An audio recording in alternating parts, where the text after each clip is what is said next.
عني فإني قريب أجيب دعوة الداعي إذا دعان فليستجيبوا لي وليؤمنوا بي لعلهم يرشدون.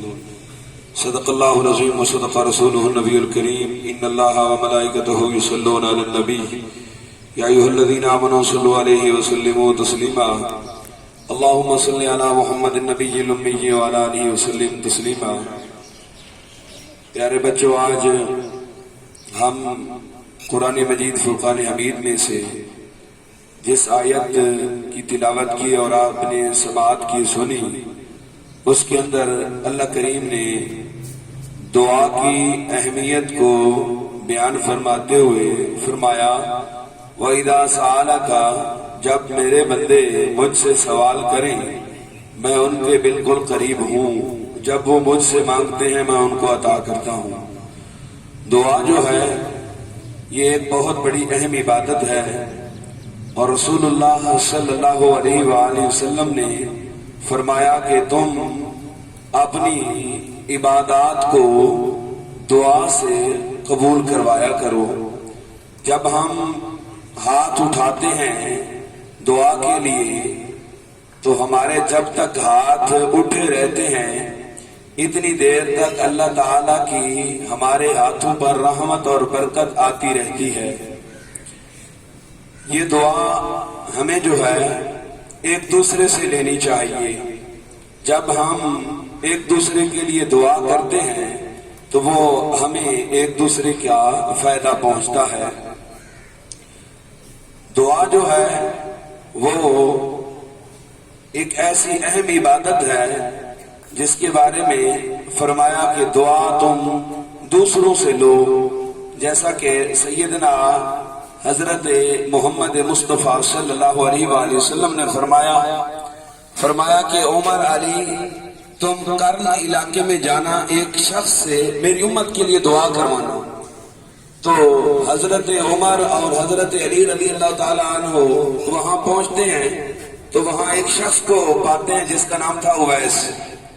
وہ اویس جو تھا وہ بہت بڑا عبادت گزار اور بہت بڑا متقی، اس کے ساتھ ساتھ وہ کرتا کیا تھا، اپنی والدہ کی عزت کرتا تھا، اپنی والدہ کا خیال رکھتا تھا، یہاں تک کہ اس نے اپنی والدہ کی عزت کی، والدہ کا خیال رکھا۔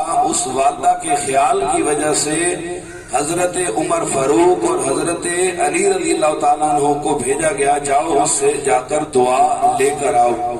اور یہاں تک بات محدود نہیں، بلکہ قیامت کے دن جو لوگ وہ جہنم میں ہوں گے، حضرت اویس کرنے کو روک لیا جائے گا اور کہا جائے گا کہ تم نے اپنی والدہ کی عزت کی تھی لہذا تم رک جاؤ، اور جو لوگ یہ عذاب میں مبتلا ہیں اپنی والدہ کے اس خدمت کے ذریعے سے ان کو جہنم سے نکال لو۔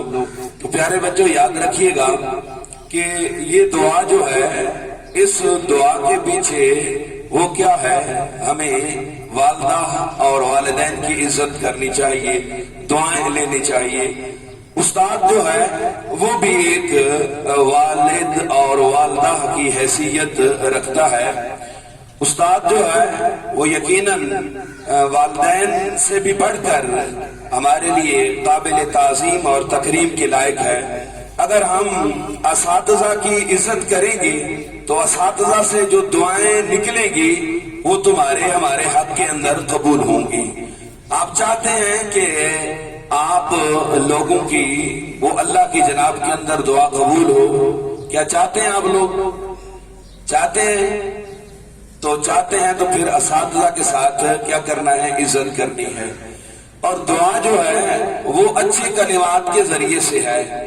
رسول اللہ صلی اللہ علیہ وآلہ وسلم نے فرمایا کہ تم کیا کرو، سب سے پہلے رب کی تعریف کرو، پھر حضور کی ذات پر درود پڑھو، پھر کیا ہے ایک اچھے کلمات سے اللہ سے دعا مانگو۔ اور جب ہم اپنی زبان پر غلط لفظ استعمال کریں گے، گالی گلوچ لے آئیں گے، تو اللہ کی رحمت تو ہمارے اوپر ہو ہی رہی ہوتی ہے۔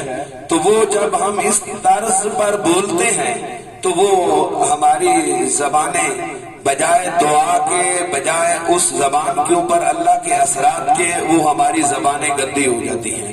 تو لہذا ہمیں ایک دوسرے کے حق میں بھی دعا کرتے ہوئے یہ دیکھنا چاہیے کہ کہیں ایسا نہیں ہے کہ ہم ایک دوسرے کے حق میں دعا کی بجائے بد دعا تو نہیں کر رہے. بد دعا کس صورت کے اندر ہے؟ وہ گالی گلوچ کی صورت کے اندر ہے، ایک دوسرے کو گلے شکوے کے اندر ہے. تو دعا کیا ہے؟ دعا یہ ہے کہ رسول اللہ صلی اللہ علیہ وآلہ وسلم نے فرمایا کہ جب تم گھر سے نکلو تو پھر بھی وہ اللہ تعالیٰ سے دعا مانگ کے نکلو، بسم اللہ توکلت علی اللہ. جب تک تم اپنے گھر میں واپس نہیں آتے اتنی دیر تک اللہ کی رحمت تمہارے گھر کے اندر موجود رہتی ہے اور پھر اللہ کے فرشتے گھر کے محافظ رہتے ہیں. فرمایا جب تم سفر کے لیے نکلو تو پھر بھی دعا کرو. وہ دعا ہمیں یاد بھی ہونی چاہیے. سبحان الذی سخر لنا ھذا وما كنا له مقرنین. فرمایا جب یہ بندہ کوئی دعا پڑھتا ہے تو اس دعا کا اثر یہ ہوتا ہے کہ انسان حوادثات سے بچ جاتا ہے. انسان جو ہے وہ ایکسیڈنٹ اور حوادثات ہونے کے قریب ہوتے ہیں اور پھر اس کے اوپر تقدیر لکھی جا چکی ہے، دعا اس تقدیر کو بھی ڈال دیتی ہے. تو آج ہمارا جو یہ سبق ہے ببرکت دن کے طفیل، تو ہمیں دعائیں لینے چاہیے ایک دوسرے سے، وہ اچھے کلمات ایک دوسرے کے حق میں ادا کر کے، نہ کہ گالی گلوچ دے کر. اور اساتذہ ایک بہت بڑا اہم جو ہمارے لیے وہ قابل عمل لوگ ہیں، تو ان سے ہمیں دعائیں لینے چاہیے عزت کر کے اور ان کی بات مان کر. اللہ کریم سے التجا ہے اللہ تعالی ہم سب کو عمل کی توفیق عطا فرمائے. وآخر دعوانا